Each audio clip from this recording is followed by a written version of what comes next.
Indian cinema ಇಂಡಸ್ಟ್ರಿಯಲ್ಲಿ ಸದ್ಯ ಕೇಳ್ಬರ್ತಿರೋ ಹೆಸರು ಅಂದ್ರೆ one and only Kantara chapter 1. ಅಬ್ಬಬ್ಬಾ, ಏನ್ ಗುರು ಕಾಂತಾರ ಪ್ರೀಕ್ವೆಲ್ ಕ್ರೇಜ್ ಅಂತೀರಾ?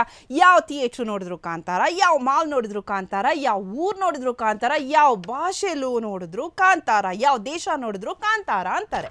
ಒಂದ್ ಕಡೆ ಕರಾವಳಿ ದೈವದ ಕತೆ, ಇನ್ನೊಂದ್ ಕಡೆ ಮಂಡ್ಯದ ನಿರ್ಮಾಪಕರು, ಮತ್ತೊಂದ್ ಕಡೆ ರಿಷಬ್ ಶೆಟ್ಟಿ ಎನರ್ಜಿ, ಇದೆಲ್ಲ ಸೇರಿ ಬಾಕ್ಸ್ ಆಫೀಸ್ ಅಲ್ಲಿ ಒಂದೇ ವಾರಕ್ಕೆ 500 ಕೋಟಿಗೂ ಹೆಚ್ಚು ಕಲೆಕ್ಷನ್. ಈ 500 ಕೋಟಿ ಕಲೆಕ್ಷನ್ ಬಗ್ಗೆ ನಾವು ಹೇಳ್ತಿಲ್ಲ ಮಾರೆ, ಹೊಂಬಾಳೆ ಸಂಸ್ಥೆನೆ ಅಧಿಕೃತವಾಗಿ ಹೇಳ್ಕೊಂಡಿದ್ದಾರೆ. ಇದು ಒಂಥರ ಹೇಳ್ಬೇಕು ಅಂದ್ರೆ ನಮ್ಮ ಮಂಡ್ಯ ಪ್ರೊಡ್ಯೂಸರ್ ಇದಲ್ಲ ವಿಜಯ್ ಕಿರ್ಗುಂದೂರು, ಅವರಿಗೆ ಜಾಕ್ಪಟ್ ಅಂತ ಹೇಳ್ಬೋದು.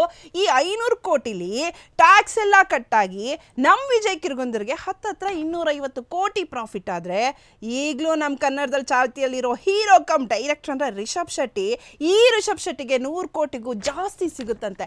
ಇದ್ರ ಜೊತೆಗೆ ಈಗಲೂ ಕಾಂತಾರ ಶೋ ಬಗ್ಗೆ ನೋಡೋದಾದ್ರೆ ಬೆಂಗಳೂರಲ್ಲಿ 1000ಕ್ಕೂ ಜಾಸ್ತಿ ಶೋ ಇದೆ, ಇನ್ನು ಮೈಸೂರಲ್ಲಿ 110ಕ್ಕೂ ಜಾಸ್ತಿ ಶೋ ಇದೆಯಂತೆ, ಹುಬ್ಳಿಲಿ 50ಕ್ಕೂ ಜಾಸ್ತಿ, ಮಂಗಳೂರಲ್ಲಿ 70ಕ್ಕೂ ಜಾಸ್ತಿ, ಹೈದರಾಬಾದಲ್ಲಿ 500+, ಮುಂಬೈಯಲ್ಲಿ 950ಕ್ಕೂ ಜಾಸ್ತಿ, ಪುಣೆಲಿ 450ಕ್ಕೂ ಜಾಸ್ತಿ, ಇನ್ನು ಅಹಮದಾಬಾದ್ನಲ್ಲಿ 600ಕ್ಕೂ ಜಾಸ್ತಿ ಶೋ, ಕೊಚ್ಚಿ ಚೆನ್ನೈ ಎಲ್ಲ ಸೇರಿ 600ಕ್ಕೂ ಜಾಸ್ತಿ ಶೋ ಸಿಕ್ಕಿದೆಯಂತೆ.